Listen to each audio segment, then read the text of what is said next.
tubuh kita itu adalah satu sistem yang dinamis. Dia keluar masuk, ada yang datang, ada yang keluar, ada yang datang dan ada yang keluar. Terus seperti itu tubuh kita. Tubuh kita ini tidak tetap, dia akan berganti setiap waktunya.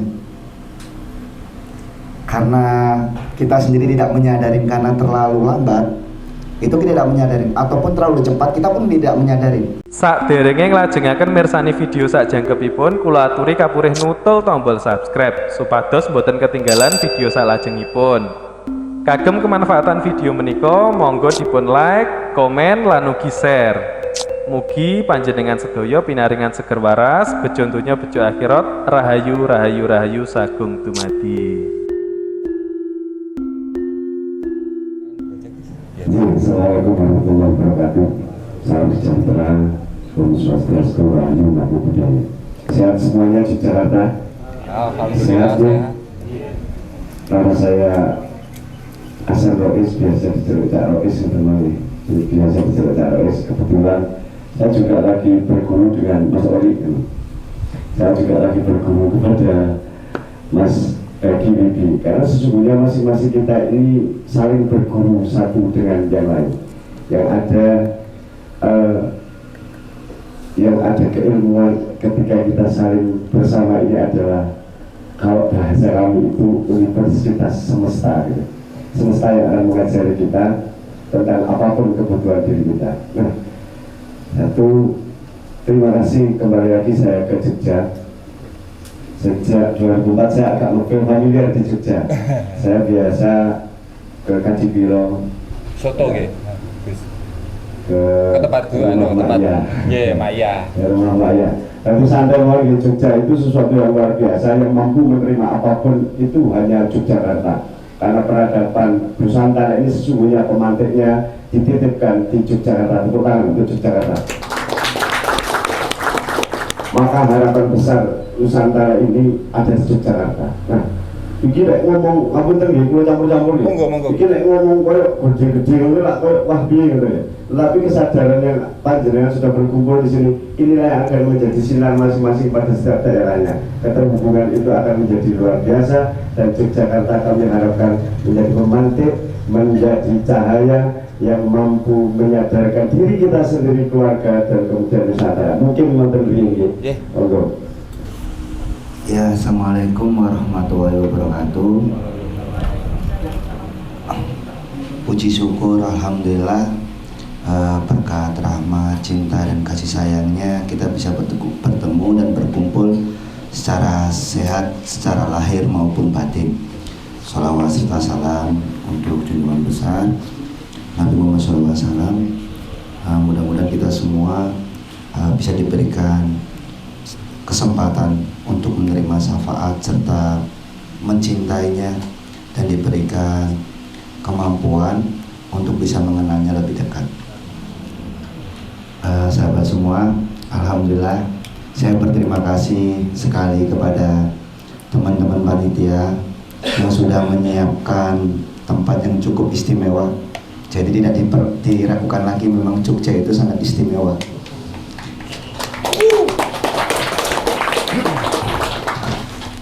Dan saya ucapkan terima kasih banyak buat teman-teman semua di sini, keluarga-keluarga baru. Jadi saya berharap saya diizinkan untuk menjadi keluarga teman-teman semua.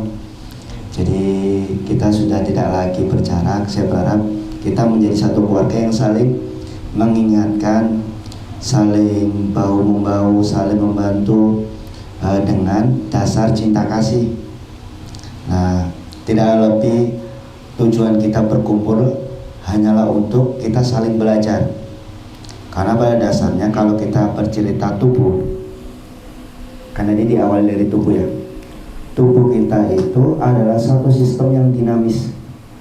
Dia keluar masuk, ada yang datang, ada yang keluar, ada yang datang dan ada yang keluar. Terus seperti itu tubuh kita. Tubuh kita ini tidak tetap, dia akan berganti setiap waktunya.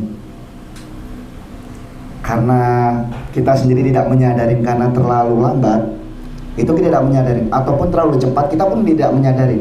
Misalnya ketika bumi mengitari matahari dengan sangat cepat, kita tidak menyadari itu perputaran itu. Termasuk ketika waktu itu sangat pendek, ketika pergantian sel, itu saling berganti, saling bertumbuh, saling datang dan keluar, itu tubuh kita pun dinamis ternyata. Jadi tubuh ini pun ada satu sistem yang disebut dengan tubuh itu belajar. Kalau nggak percaya gini, kaki ini 1 bulan nggak usah digerakin. Nah waktu bergerak dia akan belajar lagi tuh untuk bergerak. Mata tutupin aja 1 bulan, terus dibuka lagi, nggak akan sejernih atau secerdas mata sebelumnya. Karena ada yang keluar, ada yang masuk, dan itu proses terus belajar.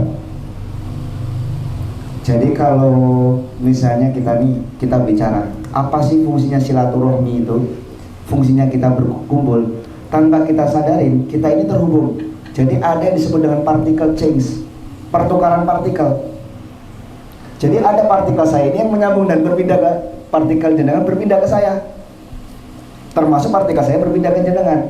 Jadi kita ini saling membutuhkan, saling berpengaruh, dan saling dipengaruhi. Jadi manusia itu tidak bisa hidup sendiri.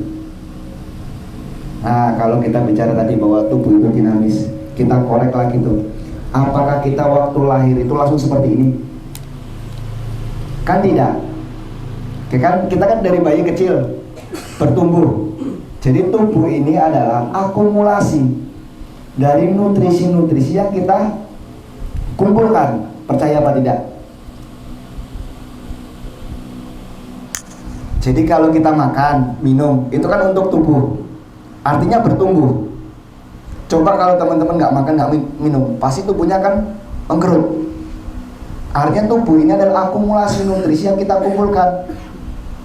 Nah maka dari itu, tubuh ini gunakanlah sebaik mungkin sebagai sarana kita untuk berkiprah dan bermanfaat untuk di muka bumi ini.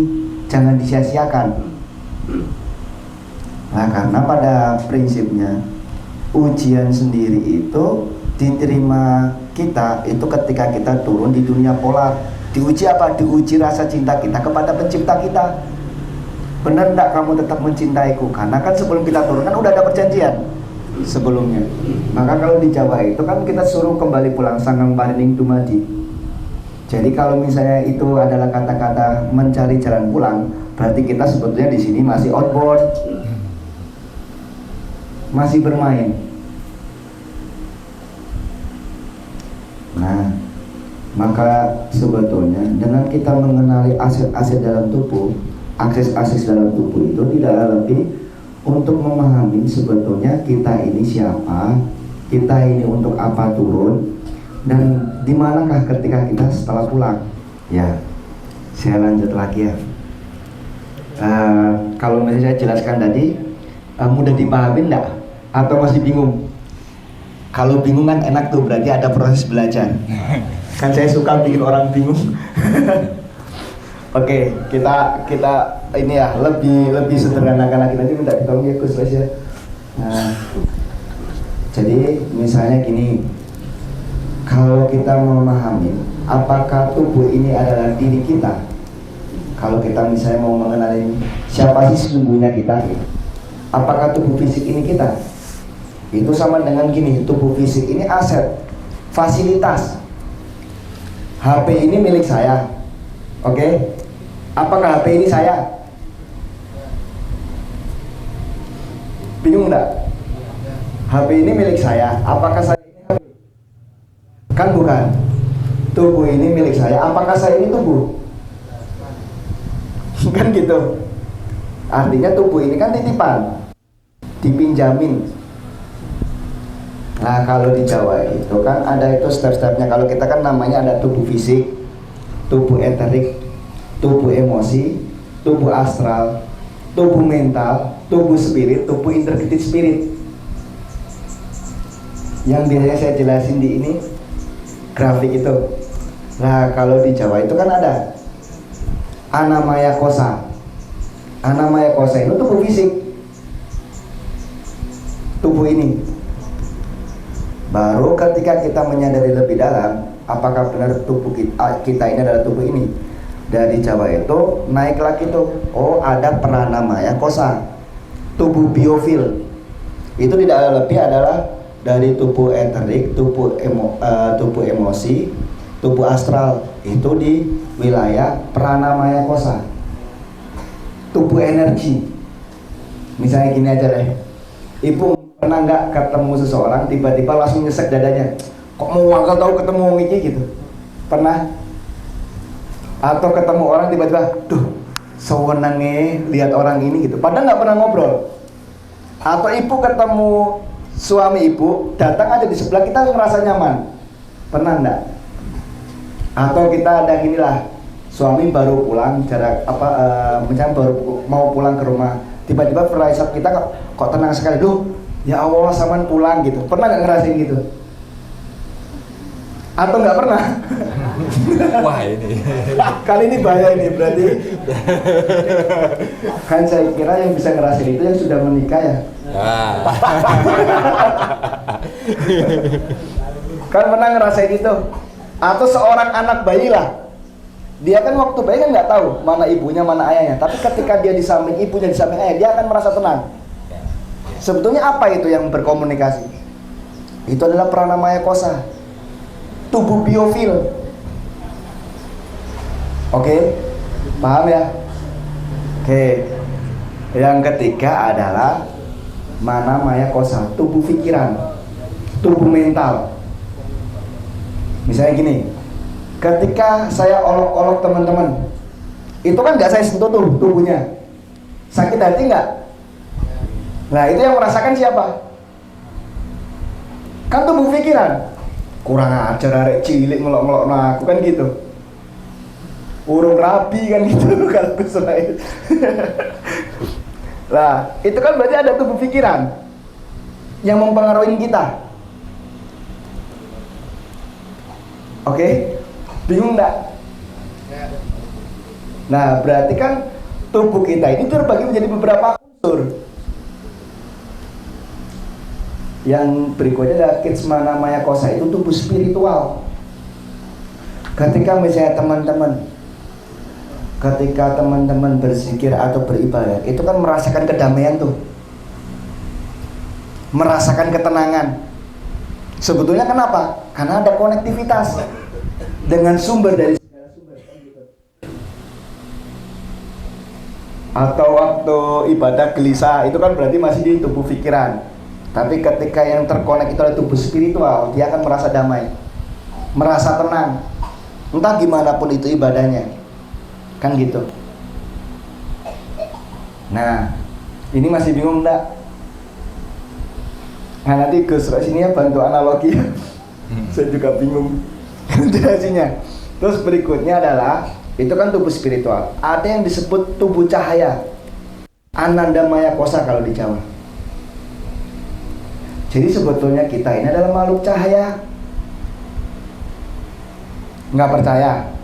Kita teliti nih, tubuh fisik ya. Tubuh fisik, kita bicara tubuh fisik. Kalau kita meneliti tubuh fisik kita zoom in. Kan ada organ-organ yang terstruktur. Oke? Ada jantung, ada paru-paru, ada usus, ada mata, ada telinga. Sebetulnya kalau kita memahami tubuh kita dari tubuh fisik ini, kalau di sistem organ tubuh kita itu yang mana? Apakah tubuh kita jantung? Apa tubuh kita paru-paru? Apakah tubuh kita ini mata? Kan enggak. Kita zoom in lagi ya. Organ itu kalau di zoom in, itu adalah kumpulan dari beberapa sel yang terhubung. Apakah kita ini sel? Kan enggak juga. Ini kita coba teliti diri kita lah. Dari tubuh ini kita masuk ke sistem organ, kita masuk lagi tuh dari sistem organ sel. Apakah kita ini sel? Kita teliti lagi tuh, di zoom in. Oh ternyata ada molekul. Apakah kita ini molekul yang terkumpul? Kan enggak juga. Kita teliti lagi tuh sampai di partikel atom. Atom itu kalau dilihat itu ada neutron di tengah, proton, elektron yang saling berikatan. Nah ikatannya ini adalah gelombang. Apakah kita ini gelombang? Kalau kita meneliti diri kita yang paling kecil, ternyata kalau diteliti gelombang itu frekuensi. Teliti lagi, oh frekuensi itu membawa cahaya. Berarti kita ini kalau paling kecil itu adalah cahaya itu. Oke? Atau masih bingung? Tapi enaklah kalau bingung sambil nanti kita belajar. Nah, Berikutnya adalah soal apa mas? Sangang parening dumati itu ya? Iya, energi. Energi.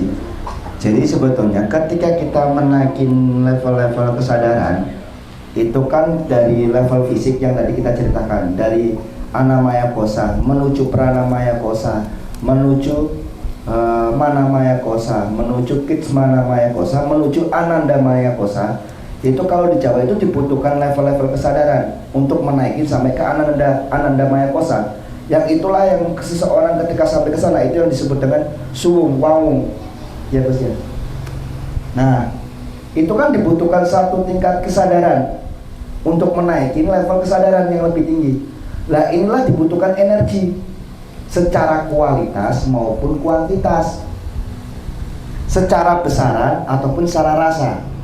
Besaran energi itu timbul dari mana? Timbul dari pengalaman-pengalaman hidup.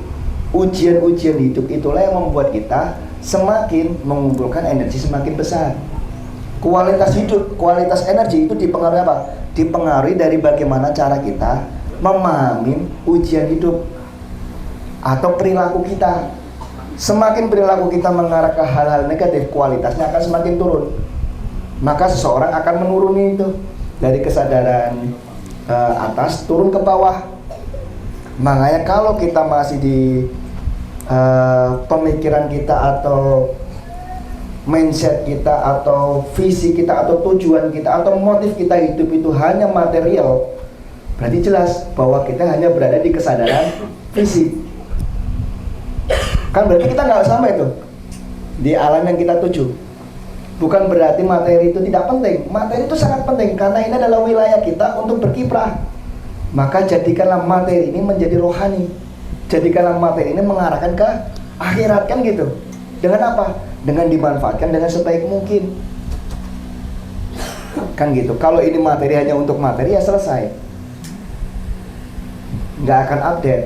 Nah, kita semua kan mengalami degradasi kesadaran secara serempak. Apa tujuan hidup di dunia? Biar kaya, kan gitu. Apa kaya itu nggak boleh? Boleh. Asal bersamanya. Jadi kekayaan itu digunakan sebagai akses untuk kita rohanikan, bukan kita endap di materi sendiri.